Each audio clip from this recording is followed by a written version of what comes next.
Welcome to the Deep Dive. We're here to cut through the complexity and give you the essential insights you need. Today, we're pulling back the curtain on how companies make those really big, long-term investment decisions. Where do they put their money? A new factory, some cutting-edge R&D, maybe a whole new business line. It's not just about today's profit. It's strategic thinking. Shapes their whole future. Our mission here is to demystify these financial decision models, give you a shortcut, really, to understanding what drives these huge corporate choices. We want to make this seemingly dense stuff actually pretty fascinating. Absolutely. And what's critical to grasp is that these models aren't just, textbook theory. They're the financial engine of an organization. They directly impact growth, resilience, even survival. We're going to untangle some complex ideas today, but the goal is to show you not just what they are, but why they genuinely matter out there in the real world. Okay, let's jump straight in then. Every smart investment decision really starts with understanding cash flows and capital budgeting. Capital budgeting, basically, it's the structured way companies evaluate and pick those long-term projects. Super vital for success. But how do they measure what's important when, millions or billions are involved? The common language. It's cash flows. Now, when we talk about cash moving in and out, there's sort of three effects to consider. First, the direct effect. This one's pretty straightforward. Money immediately changes hands, like you buy a machine with cash or get paid by a customer. Direct impact. Simple. But here's where it gets really interesting, and it's a crucial distinction, the indirect effect. These are transactions that are maybe less obvious. Sometimes they're not even cash activities, but they still create a cash benefit or obligation. The classic example, depreciation. Now, depreciation itself, it's a non-cash expense, right? You don't write a check for depreciation. However, it's a legitimate tax deduction. So by lowering your taxable income, depreciation actually reduces the cash you pay out in taxes. That smaller tax bill. That's your indirect cash inflow, often called tax shield. It's money you don't pay, which is, just as good as cash coming in. Exactly. And that tax shield concept, that's where people sometimes get tripped up. It's easy to maybe confuse it with actual revenue, which can skew your view of how much cash a project is truly generating. It's purely about tax savings. Understanding that is key. Right. And when you put the direct and indirect movements together, that gives you the net effect for a specific time period. Now, these cash flows, they don't just happen once. They happen across the whole life of a project. We usually break this down into three stages. First stage, inception of the project. Think of this as time period 0. This is when you make that initial investment, usually the biggest single cash outflow, buying the asset, direct costs. But there are indirect effects here too, like working capital requirements. Say you launch a new product, you need more inventory, maybe you offer more credit. That ties up funds, money you can't use elsewhere. That's an indirect cash outflow right at the start. And that working capital often gets released back at the end, right? It's exactly. When the project ends, that tied-up capital is freed up, becoming an indirect cash inflow. Very important piece. Also at inception, if you're replacing an old asset, you have the disposal of the replaced asset. If you just abandon it and its book value is still something, that tax loss can save you taxes elsewhere, effectively lowering the new project's cost. Or if you sell the old one, the cash you get obviously reduces the new investment cost. But this is key. If you sell it for more than book value, you pay tax on that gain. That actually increases your initial outlay. And a loss on the sale gives you a tax break, reducing the outlay? Precisely. It's all about the net cash impact, always considering those tax effects. Okay, stage 2 is operations.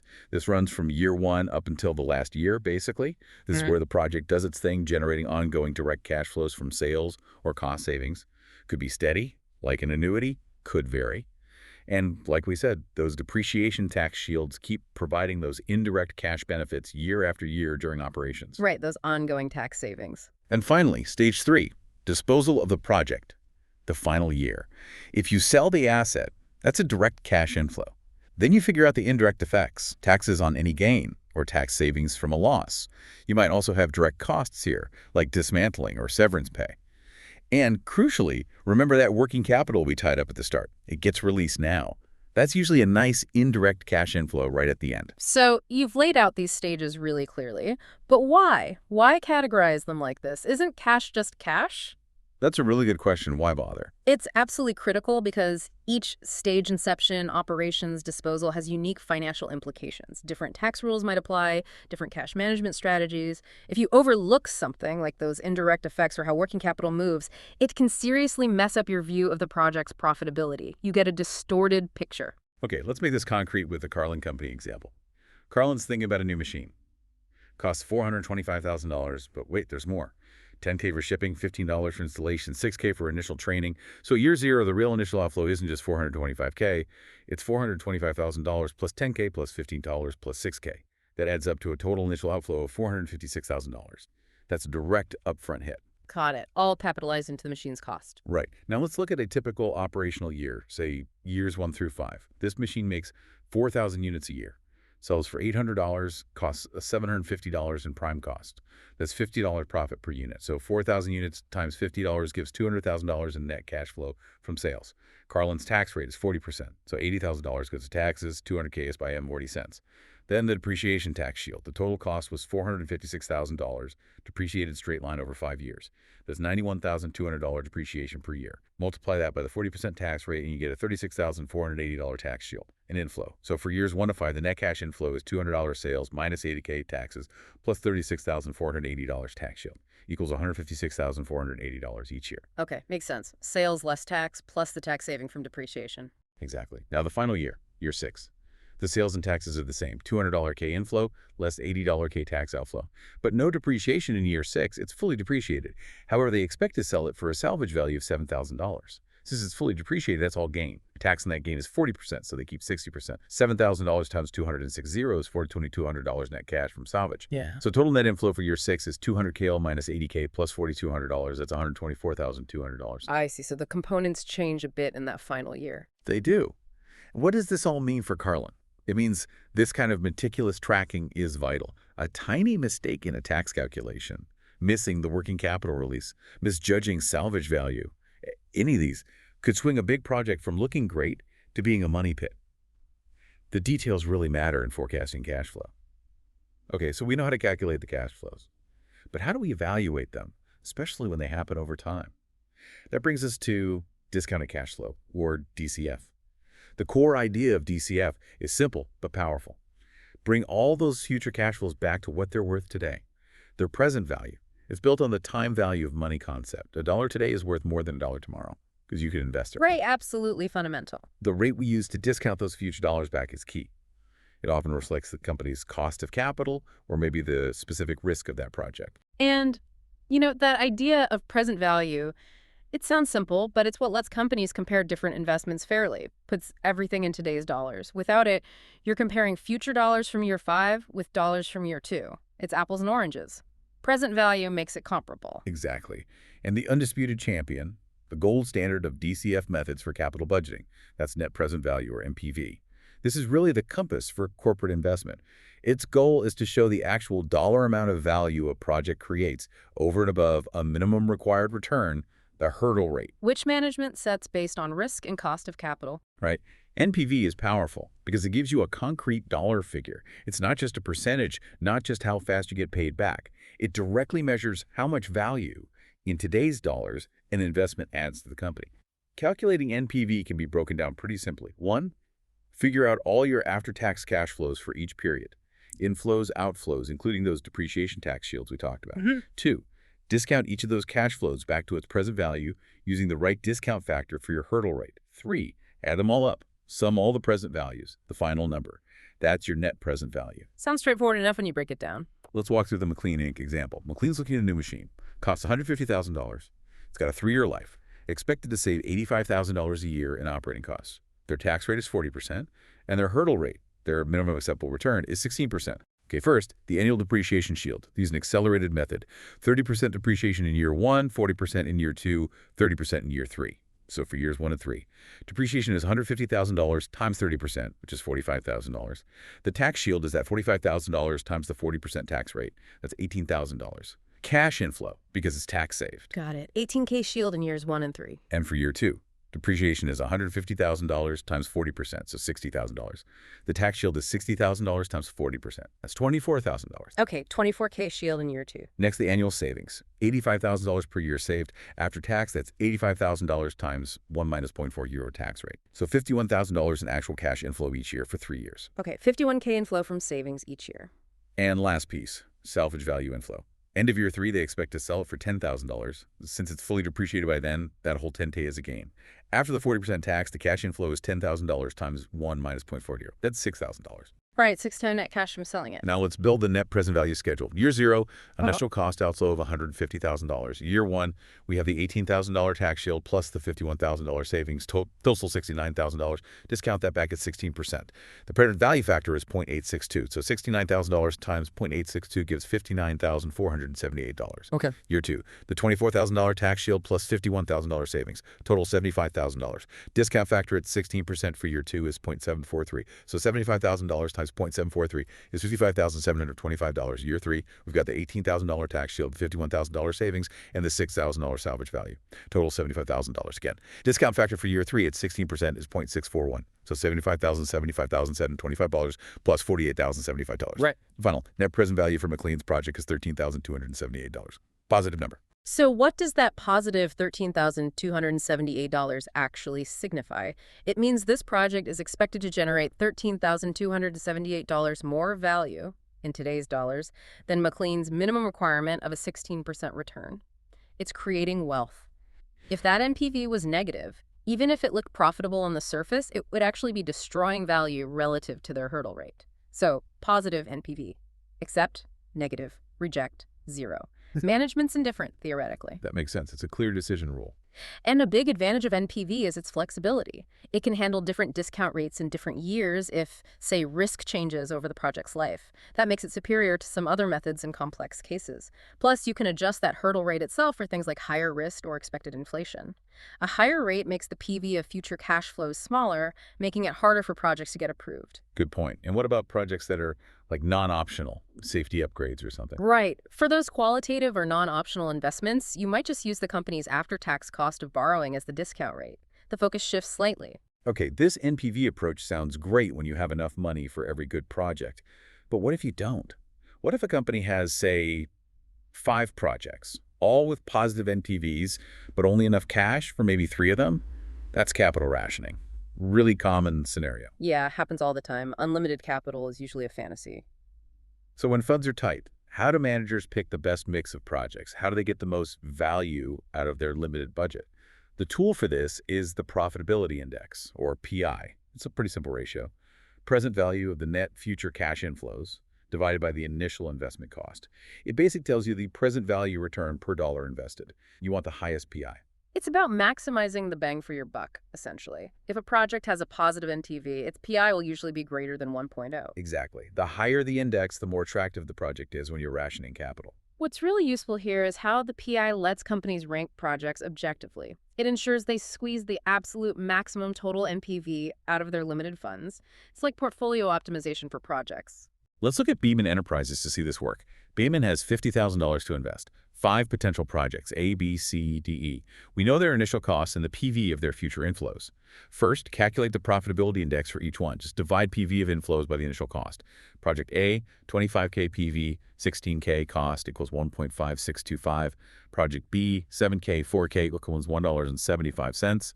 Project C, 38K, 1.267. Project D, 11K, 8K equals 1.375 cents. Yeah. Project E, 42K, 25K, $1.68. Okay, so B has the highest PI, then E, then A. Right. We rank them B 1.75, E 1.68, A 1.5625, D 1.375, C 1.267. Highest and low PI. Next is Project E, cost $25,000. Total spent, 4K plus 25K equals $29,000. We have $21,000 left. Next is Project A, cost $16,000. Total spent, 29K plus 16K. We have $5,000 left. Okay, budget's getting tight. Yep. The next project in rank is D, which costs $8,000. We only have $5,000 left. We can't afford Project D. So D gets cut, even though it has a positive NPV and a decent PI. Exactly. The budget constraint bites. So Beeman chooses projects B, E, and A, spending $45,000. What this shows is the PI is a smart way to make sure every investment dollar is working as hard as possible when capital is scarce. Maximizes total NPV within the budget. Okay, let's shift gears slightly and look at another super common practical use of NPV, the lease versus buy decision. Companies need assets, equipment, buildings. Should they buy them or lease them? NPV helps decide. The core issue is comparing the cash flows under each option. A classic finance problem. Right. And the key is to break it down into 2 separate questions. First, the investment decision. Is this asset itself a good idea operationally? Does it generate value? Here, you look at the NPV of the after-tax operating cash inflows the asset generates. Yeah. You discount these using the company's overall weighted average cost of capital, the WACC, because that reflects the operating risk. Okay, so first, is the project itself worthwhile? Precisely. Then the second part, the financing decision. If the asset is worthwhile, what's the cheaper way to get it buying or leasing? Here, you focus only on the cash outflows specific to buying versus leasing. And crucially, you discount these flows using the after-tax cost of debt. Why the cost of debt for this part? Because the choice between leasing and buying is fundamentally a financing choice, impacting how the company uses debt or debt-like obligations.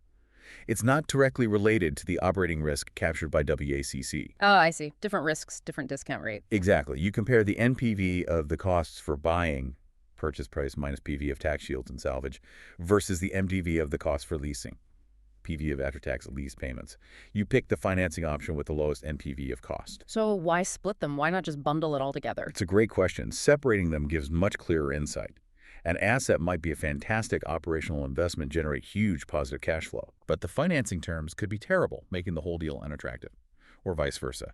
This lets you see if the asset itself is good and then figure out the smartest way to pay for it. Makes sense. It isolates the two key decisions. And the overall rule is, if the PV of the operational benefits is greater than the PV of the cost of the best financing option, the cheaper one, lease or buy, then you do the project using that best financing method. Let's run through the Boulder Inc.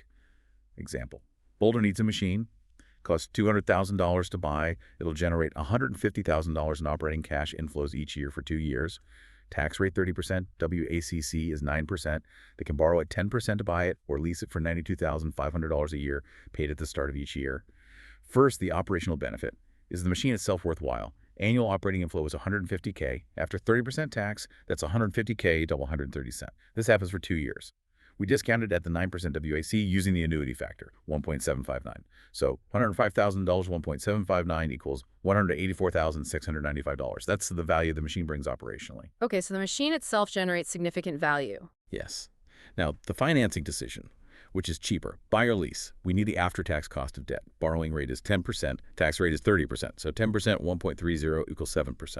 This is our discount rate for the financing cash flows. Right, 7% for the financing part. Option 8, borrow and buy, year 0. Initial cost outflow, $200,000. Depreciation, $200 machine, 2-year life, straight line. That's $100K depreciation per year. Tax shield, 100K 30% tax rate equals $30,000 inflow each year 1 and year 2. Salvage value. End of year 2, scrap is $25K. After 30% tax, that's $25K, $1 in the throws. Have $17,500 inflow. Now discount these at 7%. Year 0, $20,000. Year 1, $30,000 shield, 0.935. PV factor equals $28,050. Year 2, $30,000 plus $17,500 salvage equals $47,500. $47,500 total, $47,563. That's the NPV of the cost to buy. Okay, cost of buying is PV $130,483 outflow. Option B, operating lease. Lease payment is $92,500 per year, paid January 1st. So beginning of the year payments. This means we use an annuity due factor. After tax lease payment, $92,500, 130% tax, equals $64,750 outflow each year. After-tax lease payment. The annuity due factor for 2 years at 7% is 1.935. After-tax lease payment. So the PV of the lease payments is $64,755. 1.935 equals $125,291. Right, annuity due factor is slightly higher because payments are earlier. Exactly. Now compare the financing costs. Buying cost NPV is $130,483. Leasing cost NPV is $125,291. Leasing is cheaper, less negative. Right. So the operating lease is the preferred financing option. Finally, the overall net present value of the investment. Take the PV of the operational benefits, $184,691, and subtract the PV of the cost of the chosen cheaper financing method, which is leasing, $125,291. $184,695. $125,291 is $59,404. Positive overall NPV. Yes. Since it's positive, Boulder should go ahead with the machine, and they should finance it using the operating lease. So you see, it's a robust way to make sure you not only pick good projects, but also finance them smartly. Affects debt ratios, interest coverage, the works. Now, while NPV is the gold standard, companies do use other models. They offer different angles. Let's look at internal rate of return, or IRR. The goal of IRR is to find the specific discount rate that makes a project's NPV exactly 0. It basically tells you the project's expected percentage rate of return. So it frames the decision in terms of percentages. Accept if IRR hurdle rate, reject if IRR hurdle rate. Sounds intuitive. What's the catch? Well, here's where it gets interesting. IRR has some significant limitations that often make it less reliable than MPV. First, it has an unreasonable reinvestment assumption. IRR implicitly assumes that all the cash flows generated by the project can be reinvested at the IRR itself. Which could be unrealistic if the IRR is super high, right? Like 50%. Exactly. Or super low. Reinvesting at 50% or 5% might just not be possible. NPV, on the other hand, assumes reinvestment at the hurdle rate, which is usually more realistic. Second, IRR can struggle with inflexible cash flow assumptions. If cash flows swing back and forth between positive and negative, you might get multiple IRRs for the same project, or none at all. It gets ambiguous. Okay, that sounds problematic. And maybe the biggest issue, IRR ignores the dollar impact, the scale of the project. Think about it. Project A needs $50, earns a $100 profit. That's a 200% IRR. Sounds amazing. Project B needs $50,000, earns $25,000 profit. That's only a 50% IRR. IRR says pick Project A, 200%. But MPV would clearly favor Project B because $25,000 in actual dollar value is way better than $100. Yeah, that's a huge difference. Focusing only on the percentage can lead you to pick tiny projects over much more valuable large ones. You need to consider the actual dollars generated. Absolutely. IRR has its place, maybe for quick comparisons, but you have to understand its flaws. Okay, next up, the payback period method. Super simple concept. It just asks, how fast do we get our initial investment back? Its main focus is on liquidity and risk. Shorter payback equals less risky, faster cash recovery. Often used for high-risk stuff or where tech changes fast. Simplicity is its appeal. Definitely. If cash flows are the same each year, the calculation is just. Net initial investment, average annual cash flow. Let's use the Helena Company example. Buys a $250,000 machine. Saves $80,000 a year in operating costs. 5-year life, straight-line depreciation, no salvage, 40% tax rate. We need the after-tax cash flow first. Annual savings, $80,000. Annual depreciation, $250K, 5 years, $80,000. Pre-tax income increased, $80K savings, $50K depreciation equal $30,000. Tax on that income, $30K, 40%, $12,000. So after-tax cash flow, pre-tax income $30K plus depreciation added back, $50K. Tax $12K is $68,000 per year. Okay, $68K net cash inflow each year. Now, payback $250,000 initial investment, $68,000 annual inflow equal 3.68 years. So they get their money back in just under 4 years. Right, but what if the cash flows aren't the same each year? You use a cumulative approach. Look at Radon Technologies. Buys a machine for $200,000. After-tax flows are year 1, $90K, year 2, $80K, year 3, $75K. After year 1, recovered, $90,000. After year 2, recovered, $90K plus $80K equals $170,000. Still need. $200K, $170K equals $30,000 more. Still need. Year 3 brings in $75,000. We only need $30,000 that. Still need. What fraction of year 3 do we need? $75,000, 2.48 of the year. Still need. So payback period, 2 years plus 0.40 years equals 2.40 years. Cumulative sum until you hit the initial investment. Got it. Now, advantages. Super easy to use, easy to understand, focuses on liquidity, which is important. But Shifty, the limitations are huge. And you, our listeners, really need to get this. Payback is not usually the best primary decision tool. Why? It completely ignores the time value of money, treats year $1 the same as year $5. Big flaw. It ignores cash flows after the payback period. This is massive. A project could be a gold mine after it pays back, but payback doesn't care. It just stops counting. Yeah, that seems incredibly short-sighted. It is. It also ignores reinvestment and, fundamentally, total project profitability. So connecting that to the bigger picture, payback is really just a risk measure, right? About getting your initial stake back quickly. It tells you almost nothing about overall value creation. Useful for liquidity checks maybe, but definitely not for the main investment decision. Exactly. There was a discounted payback method which uses present values, so it fixes the time value of money issue. Ah, an improvement. Yes, but it still ignores cash flows after the discounted payback period. So, better but still flawed as a primary tool. Okay, one more alternative model. Economic value added, or EVA. EVA's goal is different. It measures the excess profit a company generates after covering the cost of all the capital it uses, debt and equity. It uses NOPAT, net operating profit after taxes, and compares it to the required return based on the investment amount and the WACC, weighted average cost of capital. So it's about true economic profit, not just accounting profit. Precisely. Are we creating value above and beyond just covering all our capital costs? The formula is EVA equals NOPAT, investment x WACC. Positive EVA, great, you're creating economic value, adding to shareholder wealth. Negative EVA, bad news, you're destroying value even if accounting profit looks okay.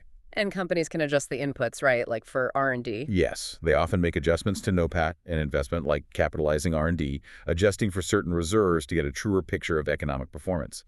Let's see the Instafab manufacturing example. Investment is $300,000. WACC is 12%.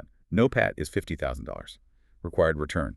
Investment X WACC equals $300,000. 12%, $36,000. This is the minimum NOPAT needed just to cover capital costs. EVA equals NOPAT required return equals $50,000. $36,000, $14,000. Positive 14K EVA. Yep. What's really compelling about EVA is how it forces that broader perspective. It links operating performance directly to the cost of capital, pushing managers to think about genuine value creation. It's often tied to bonuses for that reason. Makes sense. Okay, just briefly, let's mention two supporting tools, probability and expected value. Probability is just the chance something happens, 0% to 100%. Expected value is a weighted average of possible outcomes, weighted by their probabilities, like 80% chance of selling 4,000 cars, 20% chance of selling 5,000. Expected value equals 0.804,000 plus 30.205,000 plus 1,000 equals 4,200 cars. And why are these important? Because business is uncertain, right? These tools help managers quantify that uncertainty. Expected value gives a single number to work with, even when multiple outcomes are possible. It's fundamental for risk analysis, decision trees, simulations, making more informed choices when the future isn't guaranteed. Exactly. Okay, wow, we've covered a lot of ground. Our deep dive into financial decision models. We started with the bedrock, cash flows, direct, indirect, tax shields, the whole life cycle from inception to disposal, using Carlin as our guide. Then we hit the gold standard, net present value, focusing on dollar value, using the hurdle rate, walking through McLean Inc. The core tool. We saw how companies handle tight budgets with capital rationing and the profitability index, like Beam Enterprises ranking its projects. And applied NPV to that tricky lease versus buy decision with Boulder Inc., separating the investment and financing parts. Really practical application there. Then we looked at the alternatives. IRR with its percentage focus and pitfalls, payback period with its simplicity but major flaws, and EVA, measuring true economic profit. The big takeaway, there's no single magic bullet model. NPV is generally superior for value assessment, but others offer useful perspectives on risk, liquidity, or economic efficiency. Often, using a combination gives the richest picture. That's right, they complement each other. So what does this all mean for you? Hopefully, understanding these models lets you look at company news, investment reports, maybe even your own financial choices with a more critical, informed eye. You can see beyond the headlines and start to grasp the real financial logic driving those decisions. And maybe a final thought to chew on. Consider how these models, especially NPV and EVA, push companies away from just chasing short-term accounting profits. They encourage a focus on creating sustainable long-term value. It really challenges you to think critically about how profit is measured and what truly signals a healthy future for a company. Keep watching for these concepts out in the wild. Absolutely. We hope this deep dive helps you decode the financial world just a little bit better. Until next time, stay curious.